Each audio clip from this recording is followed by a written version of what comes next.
I made a post about this today, but I wanted to make a short about it as well. A great historian once told me years ago that to be a daddy is one of the most rewarding and challenging things that a man can do. But since becoming Catholic, I have concluded that being a Catholic in the United States is also one of the most difficult things that a man can do, especially when you're trying to raise a family to be Catholic.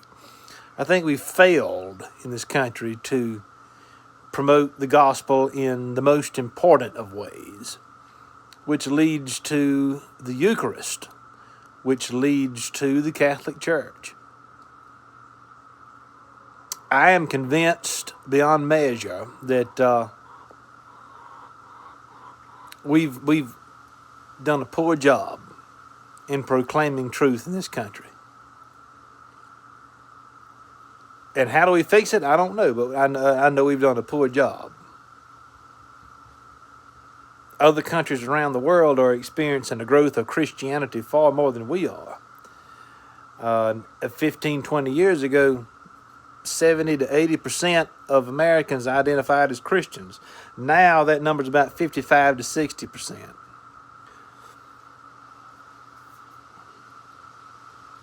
I think part of the reason is we are a country that's dedicated to progress and wealth. The gospel of progress and wealth. The gospel of Americanism. The religion of Americanism. My interpretation of American history is changing rapidly.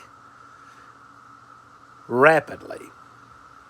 And I'm not sure exactly what all that means yet. But part of what it means is that, I'm thinking of Abraham Lincoln, and a gentleman said, Mr. President, what do you think about the South seceding from the Union? He said, well, I don't like it. He said, what do you think about it? And Lincoln said, and the person who was talking to Lincoln said, well, if secession is wrong, then I say, God save the king. There's so much to American history that we need to rethink, especially if we are Catholic. A lot of it needs to be rethought and retaught.